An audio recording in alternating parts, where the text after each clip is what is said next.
Rahul Gandhi parliament ప్రతిపక్ష నేత అని, అలాంటి వ్యక్తిని చంపాలని బీజేపీ నాయకులు కామెంట్ చేస్తుంటే ఆ పార్టీ అధిష్టానం ఏం చేస్తుందని పీసీసీ చీఫ్ వైఎస్ షర్మిల అన్నారు. ఇక వన్ టౌన్ గాంధీ విగ్రహం వద్ద ఏపీసీసీ ఆధ్వర్యంలో వైఎస్ షర్మిల భారీ నిరసన చేశారు. ఆ నిరసనలో పీసీసీ చీఫ్ వైఎస్ షర్మిలారెడ్డి కూడా పాల్గొన్నారు. ఇక రాహుల్ గాంధీపై అనుచిత వ్యాఖ్యలు చేసిన బీజేపీ క్షమాపణలు చెప్పాలని డిమాండ్ చేశారు. బీజేపీ నేతలు ఇంత దారుణంగా కామెంట్ చేస్తున్నా ప్రధాని మోదీ, హోంమంత్రి అమిత్ షాలు పట్టించుకోవడం లేదని ఆగ్రహం వ్యక్తం చేశారు. ఇదంతా వారి డైరెక్షన్లోనే జరుగుతుందని షర్మిల ఆరోపించారు.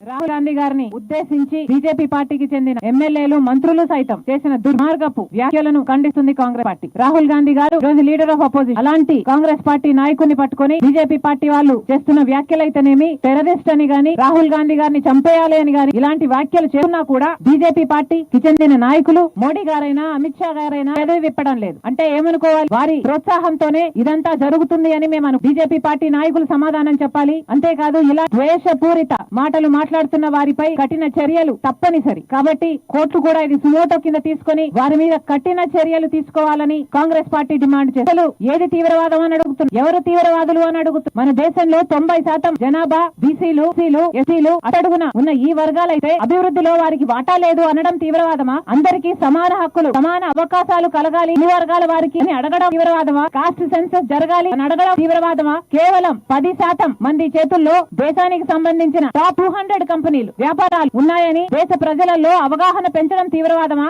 ఏది తీవ్రవాదమో బీజేపీ పార్టీ సమాధానం చెప్పాలి. నిజానికి స్వాతంత్రం తెచ్చిన పార్టీ కాంగ్రెస్ పార్టీ కాదా? ఎన్నో త్యాగాలు చేసిన పార్టీ కాంగ్రెస్ పార్టీ కాదా? ఈ రోజే కాదు, ఏ నాటి నుంచో అన్ని కులాలను, అన్ని మతాలను సమానంగా చూస్తున్న పార్టీ కాంగ్రెస్ పార్టీ. అధికారంలో ఉన్నప్పుడు వారి అభివృద్ధి కోసం కృషి చేసిన పార్టీ కాంగ్రెస్ పార్టీ. ఇప్పటికీ కూడా ప్రతిపక్షంలో ఉండి కూడా వారి హక్కుల కోసమే కొట్లాడుతున్న పార్టీ కాంగ్రెస్ పార్టీ. అలాంటి కాంగ్రెస్ పార్టీ గురించి ఇంత నీచంగా మాట్లాడడం ఎంత మటుకు సమంజసం అని అడుగుతున్నాం. మీరా బీజేపీ పార్టీ మాట్లాడేది కాంగ్రెస్ పార్టీ గురించి. అసలు రాహుల్ గాంధీ గారిని తీవ్రవాది అంటున్నారే, అదే తీవ్రవాదులకి బలైపోయిన కుటుంబం కాదా? రాహుల్ గాంధీ గారి నాయనమ్మ ఇందిరాగాంధీ గారు అయితేనేమి, సొంత తండ్రి రాజీవ్ గాంధీ గారు అయితేనేమి ఇలా తీవ్రవాదులకి బలైపోయినవారు. అన్ని త్యాగాలు చేసిన ఆ కుటుంబానికి చెందిన రాహుల్ గాంధీ గారిని ఈ రోజు తీవ్రవాది అంటున్నారు. ఈ రోజు ప్రేమను పెంచడానికి వేల కిలోమీటర్లు పాదయాత్ర చేసిన వ్యక్తి రాహుల్ గాంధీ. అలాంటి రాహుల్ గాంధీ గారి ఆ పేరు